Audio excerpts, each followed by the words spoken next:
Alama ya kwanza anasema almuhafadhatu ala salah, kudumu katika sala au kudumisha sala. Kudumu katika sala au kudumisha sala ni moja miongoni mwa alama za huyu ambaye ni dumu katika sala, kuzingatiwa kuwa yeye ni mcha Mungu.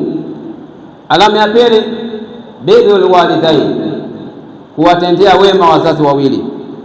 Alama ya tatu, hifdhul lisan, kuchunga au kuulinda, kuhifadhi ulimi. Alama ya nne, ghadhul basar, kuinamisha macho. Alama ya tano, adaul amanat, kutekeleza amana. Alama ya sita, asidqu fil qawli wal amal, kusema ukweli katika matendo na katika maneno. Alama ya saba, al-ibtiad ani dhulmi wal maasi. Alama ya saba ni kule kujiweka mbali na dhulma na kujiweka mbali na kumwasi Allah subhanahu wa ta'ala.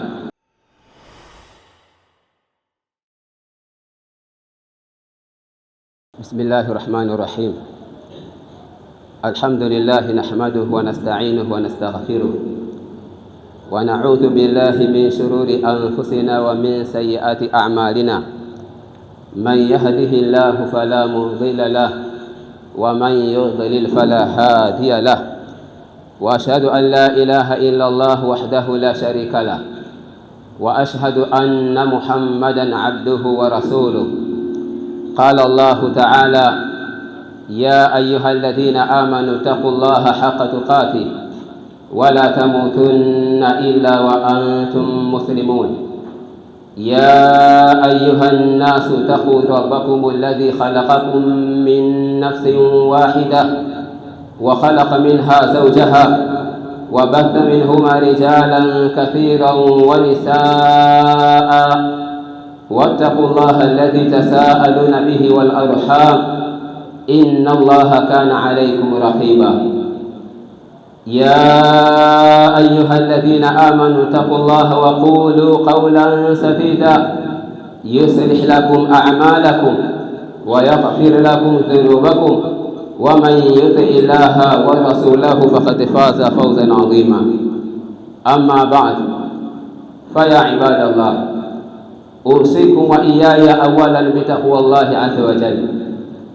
Ndugu zangu waumini wa Kiislamu, baada ya kumshukuru Allah subhanahu wa ta'ala na kumsalia sala na salamu mtume wetu Muhammad sallallahu alayhi wasallam, nichukue fursa hii kuwahusieni sambamba na kuihusia nafsi yangu juu ya sala zima la kumcha Allah subhanahu wa ta'ala. Faqad faza almuttaqun, tupate kufahamu ya kwamba wanaomcha Allah subhanahu wa ta'ala wao ndio waliofaulu, na pia tupate kufahamu ya kwamba kuhusiana kumcha Allah subhanahu wa ta'ala ni usia ambao Allah azza wa jalla tayari ameshawahusia wale ambao waliokuwepo kabla yetu sisi, na sisi pia Allah subhanahu wa ta'ala ametuhusia hivyo hivyo kumcha Allah subhanahu wa ta'ala au kumcha yeye Allah subhanahu wa ta'ala. Allah subhanahu wa ta'ala anasema ndani ya Qur'an: a'udhu billahi minash shaitani rajim wa laqad wassayna alladhina utul kitaba min qablikum wa iyyakum an ittaqullah, kwa hakika tumewahusia wale ambao waliopewa kitabu kabla yenu nyinyi, kwa maana Mayahudi na Manasara, na nyinyi pia tumewahusieni juu ya sala zima la kumcha Allah subhanahu wa ta'ala. Ndugu zangu waumini wa Kiislamu, unwani khutubatina leo, anwani ya hutuba yetu ya leo itazungumzia at-taqwa, kumcha Allah subhanahu wa ta'ala. Anwani ya hutuba yetu ya leo tutazungumzia at-taqwa, kwa maana kumcha Allah subhanahu wa ta'ala. Ayuha almuslimun, enyi ndugu zangu Waislamu, inna taqwa hiya a'zamu zadin yatazawwadu bihi al-'abdu fi dunyahu wa ukhrahu. Ndugu zangu waumini wa Kiislamu, hakika kumcha Allah subhanahu wa ta'ala ndiyo akiba iliyokuwa kubwa mno, akiba ambayo mja anajitayarisha au anaitayarisha akiba hiyo hapa duniani na kesho akhera. Ina maana akiba iliyokuwa kubwa mno ambayo mja anatakiwa ajitayarishe nayo si akiba nyingine bali ni kumcha Allah subhanahu wa ta'ala.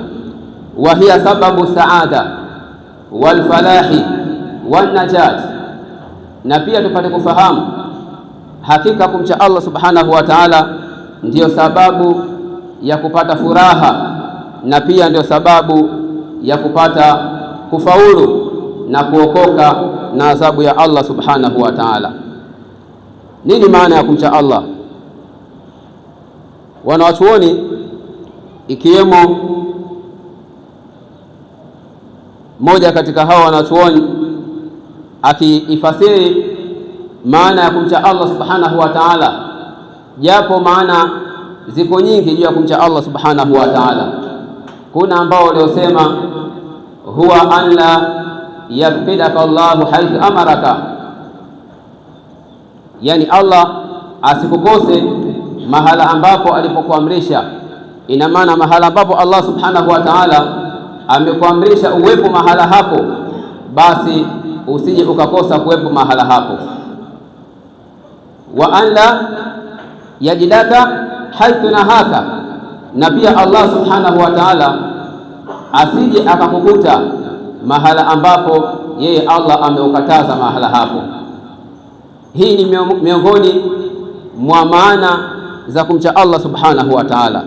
Pia wapo waliosema kumcha Allah subhanahu wa ta'ala maana yake an yaj'ala al-'abdu bainahu wa baina adhabillah wiqaya, yani ni mja kuweka kati yake na kati ya adhabu ya Allah subhanahu wa ta'ala kuweka kinga, na kinga hii ili ipatikane ni mja huyu awe tayari kumtii Allah subhanahu wa ta'ala na awe tayari kujiepusha na kumwasi Allah subhanahu wa ta'ala. Na pia tukimwangalia al-Imamu Ali bin Abi Talib radhiyallahu anhu, yeye katika kufasiri maana ya kumcha Allah subhanahu wa ta'ala amesema at-taqwa huwa al-khawfu min al-jalil.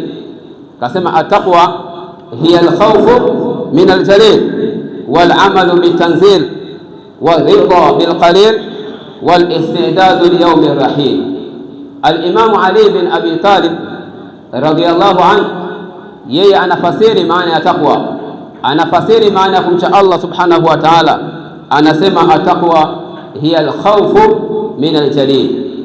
Taqwa maana yake ni kumwogopa Allah subhanahu wa ta'ala, wal amalu bitanzil, na kuifanyia kazi Qur'ani, wa ridha bil qalil, na kuridhika na kile kidogo, wal istidadu li yawmi rahil, na kujiandaa na siku ya kufa au na siku ya kuondoka hapa duniani. Haya mambo manne al-Imamu Ali bin Abi Talib radhiyallahu anhu yeye amefasiri kwa maneno haya manne au kwa mambo haya manne juu ya kumcha Allah subhanahu wa ta'ala. Kwanza, al-khawfu min al-jalil, kumwogopa Allah subhanahu wa ta'ala, wal amalu bitanzil, na kuifanyia kazi Qur'an, wa ridha bil qalil, na kuridhika na kile kidogo ambacho Allah subhanahu wa ta'ala alichokuruzuku, wal istidadu li yawmi rahil, na pia kujiandaa na kuondoka katika huu ulimwengu wa dunia. Ndugu zangu waumini wa Kiislamu, kumwogopa Allah subhanahu wa ta'ala ni jambo ambalo lenye kustahiki kwa kila muumini. Yeye ana wajibu wa kumwogopa Allah subhanahu wa ta'ala, na kule kumwogopa Allah subhanahu wa ta'ala kutakupelekea wewe kuto kuyafanya yale ambayo Allah subhanahu wa ta'ala aliyoyakataza, kutakupelekea wewe kujikita na kudumu katika kumtii Allah subhanahu wa ta'ala, na pia kuifanyia kazi Qur'an. Qur'ani imeamrisha mambo mengi, miongoni mwa mambo hayo Qur'ani inasema la taqrabu zina, musikurubie zina. Kwa hiyo kuifanyia kazi Qur'an ni kule kutekeleza yale maagizo ambayo yapo katika Qur'an. Qur'an ikisema hivi, basi wewe uyatekeleze maagizo hayo. Qur'an imekataza hivi, basi wewe ukatakazike na makatazo hayo. Na pia kutosheka na kitu kidogo, kile kichache Allah subhanahu wa ta'ala alichokuruzuku, alichokadiria ukipate, basi urizike na hicho. Sio tena unafanya tena dhulma, kupindukia mipaka ili upate kilichokuwa kikubwa ambacho si haki yako. Na pia wal istidadu li yawmi rahil, na kujiandaa na umauti. Tuwe tayari ndugu zangu juu ya kujiandaa na umauti, kujiandaa na kifo. Kujiandaa na kifo ni kule kudumu katika kutekeleza maamrisho ya Allah subhanahu wa ta'ala na kuleta toba, kuleta istighfar. Huko ndiko kuna kuzingatiwa ya kwamba wewe mja unajiandaa na kuondoka katika ulimwengu wa dunia. Ndugu zangu mimi wa Kiislamu, juu ya sala zima la kumcha Allah subhanahu wa ta'ala, Mwenyezi Mungu azza wa jalla ameliamrisha jambo hili katika aya nyingi. Allah subhanahu wa ta'ala katika aya nyingi ndani ya Qur'an ametuamrisha juu ya kumcha yeye Allah subhanahu wa ta'ala. Miongoni mwa aya hizo Allah subhanahu wa ta'ala anasema, a'udhu billahi minash shaitani rajim, ya ayyuhalladhina amanu taqullaha haqqa tuqatih wa la tamutunna illa wa antum muslimun. Allah subhanahu wa ta'ala katika aya hii anatutaka tumche yeye Allah subhanahu wa ta'ala, ukweli wa kumcha, na pia tusife isipokuwa tufe ili hali sisi bado ni Waislamu. Hii ni moja miongoni mwa aya ambazo zinazopatikana ndani ya Qur'ani juu ya kumcha Allah subhanahu wa ta'ala. Miongoni mwa aya nyingine Allah subhanahu wa ta'ala anasema, a'udhu billahi minash shaitani rajim, ya ayyuhalladhina amanu taqullaha wa qulu qawlan sadida. Allah subhanahu wa ta'ala anasema, enyi ambao mlimwamini Allah subhanahu wa ta'ala, jambo la kwanza mcheni Allah, mcheni Allah. Jambo la pili, semeni maneno yaliyokuwa ya kweli. Hii ni miongoni mwa ayati ambazo zinapatikana katika Qur'an. Aya zote hizi zinatutaka sisi tumche Allah subhanahu wa ta'ala. Ndugu zangu waumini wa Kiislamu, bali Mtume sallallahu alaihi wasallam akawa anawahusia masahaba zake juu ya kumcha Allah subhanahu wa ta'ala. Wa kana yusi ashabahu bitaqwa, alikuwa Mtume Muhammad sallallahu alaihi wasallam akiwahusia masahaba zake juu ya kumcha Allah subhanahu wa ta'ala. Faqal, amesema Mtume sallallahu alaihi wasallam, fima ruya an Abi Dharr radhiyallahu anhu, katika yale ambayo yaliyopokelewa kutoka kwa sahaba huyo Abu Dharr, Allah amwiradhi. Qal, amesema Abu Dharr, qala li Rasulullah sallallahu alaihi wasallam. Abu Dharr ana hadithia ya kwamba Mtume Muhammad sallallahu alaihi wasallam kuna siku alimwambia Mtume sallallahu alaihi wasallam, alimpa maagizo Abu Dharr kwa kusema, ittaqillaha haithuma kunti wa atbi'i sayyi'ata alhasana tamhuha wa khaliqin nasa bi khuluqin hasan. Mtume sallallahu alaihi wasallam katika hadithi hii tunaona hapa akiwa anamuhusia sahaba wake huyo Abu Dharr, na pia usia huu sisi pia ikiwa ni wa kweli tunamfuata Mtume sallallahu alaihi wasallam tunatakiwa tuutekeleze usia huu, tunatakiwa utuguse usia huu. Mtume sallallahu alaihi wasallam anamwambia Abu Dharr, ittaqillaha haithuma kunti, mche Mwenyezi Mungu popote ulipo. Wa atbi'i sayyi'ata alhasana, na fuatilizia jambo baya kwa jambo jema. Tamhuha, ukifanya hivyo lile jambo jema litafuta lile jambo baya, lile jambo jema litaliondoa lile jambo baya. Wa khaliqin nasa bi khuluqin hasan, na ishi na watu kwa tabia zilizokuwa njema. Ni hadithi ambayo ilikuwa hasan, tena ni sahihi.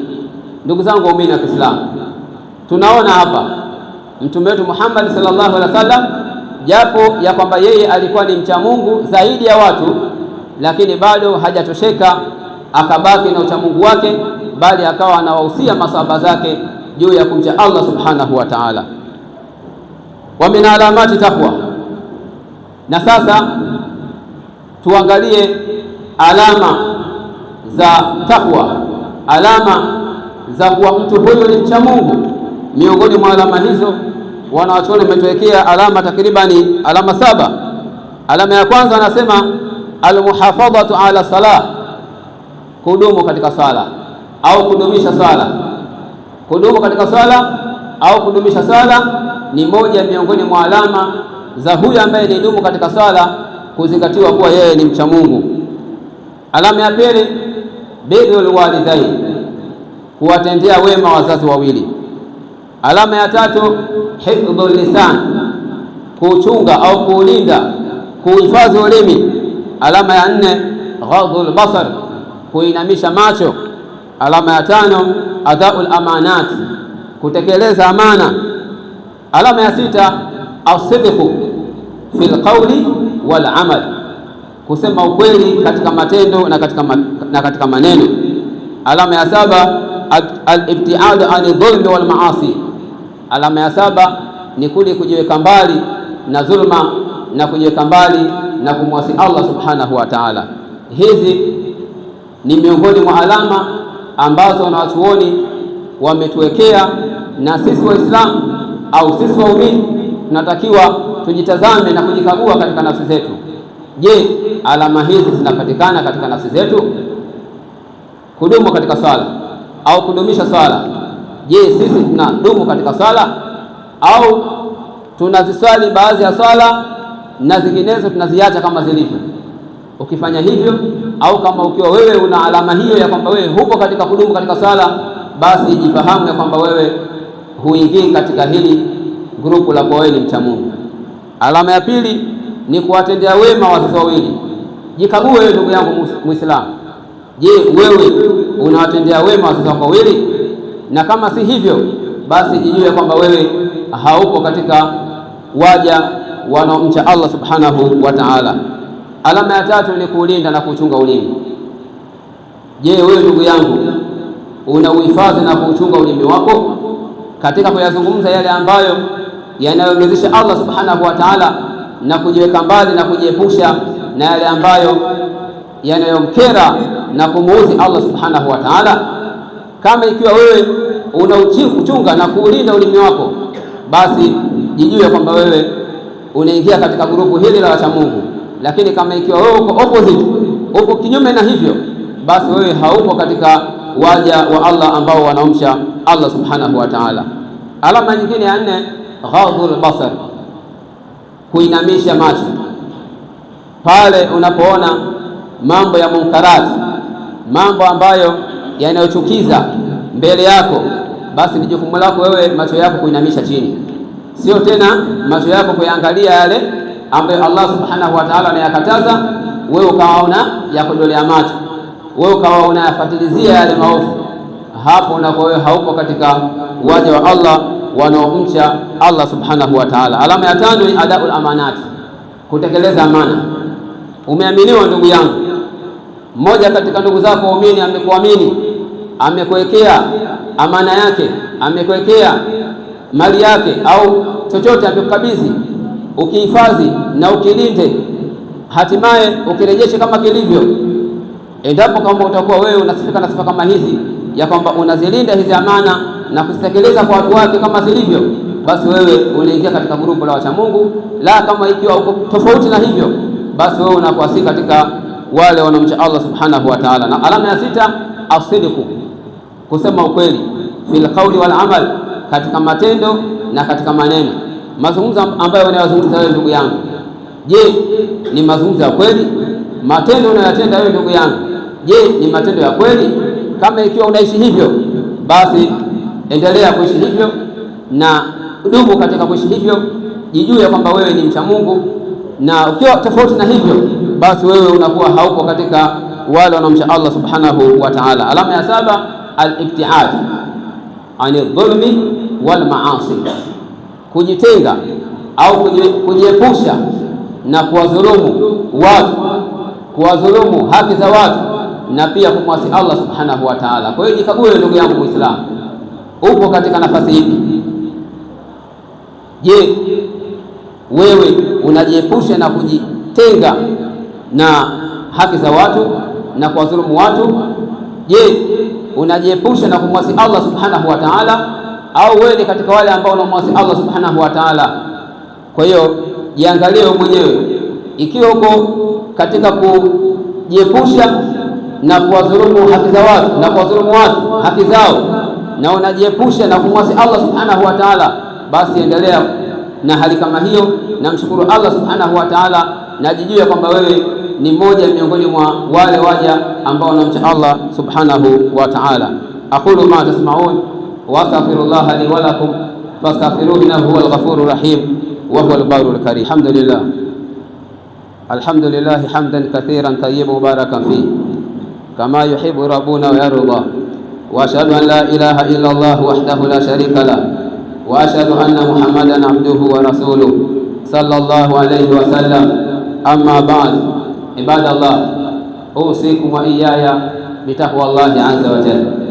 Ndugu zangu waumini wa Kiislamu, kwa mara nyingine ninawahusieni sambamba na kuihusia nafsi yangu juu ya kuendelea kumcha Allah subhanahu wa ta'ala.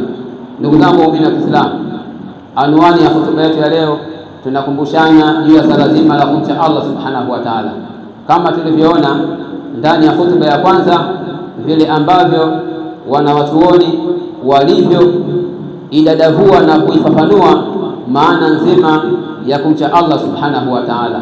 Tumeona ya kwamba kumcha Allah subhanahu wa ta'ala an yaj'ala al-'abdu bainahu wa baina adhabillah wiqaya, yani mja kuweka kati yake na kati ya adhabu ya Allah subhanahu wa ta'ala, kuweka kinga, na kinga hii si nyingine bali ni mja kumtii Allah subhanahu wa ta'ala na kujiepusha na kumwasi Allah subhanahu wa ta'ala. Hii ndio kinga ambayo mja anaiweka ili aepukane na adhabu ya Allah subhanahu wa ta'ala. Na pia tumeona katika hotuba yetu ya kwanza al-Imam Ali bin Abi Talib alivyokuwa akisema na kufafanua maana nzima ya kumcha Allah subhanahu wa ta'ala, ameyataja mambo takriban manne. Jambo la kwanza akasema al-khawfu min al-jalil, kumwogopa Allah subhanahu wa ta'ala. Yani wewe ndugu yangu unatakiwa umwogope Allah subhanahu wa ta'ala. Na pia akasema wa ridha bil qalil, na kuridhika na kile kidogo ambacho Allah subhanahu wa ta'ala alichokuruzuku. Na pia akasema wal amalu bitanzil, na kuifanyia kazi Qur'ani. Vile Qur'ani inavyoamrisha basi na wewe amrishika kwa hivyo, na vile Qur'ani inapokataza basi katazika ewe ndugu yangu kwa hayo makatazo ya Qur'ani. Na pia la mwisho akasema wal istidadu li yaumi rahil, na kujiandaa na umauti, na kujiandaa na safari ya kuelekea akhera. Utajiandaa vipi? Endelea kumtii Allah subhanahu wa ta'ala, na endelea kujiweka mbali na kujiepusha na kumwasi Allah subhanahu wa ta'ala.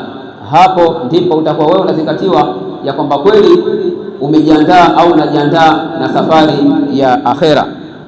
Ndugu zangu waumini wa Kiislamu,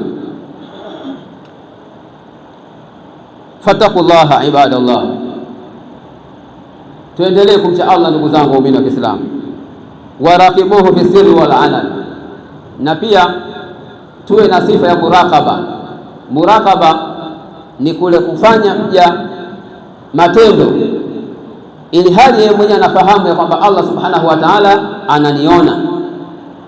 Kwa hiyo sura kama hii itamfanya huyu mja kuto kujiingiza katika kumwasi Allah subhanahu wa ta'ala. Kwa hiyo tuwe na sifa ya muraqaba.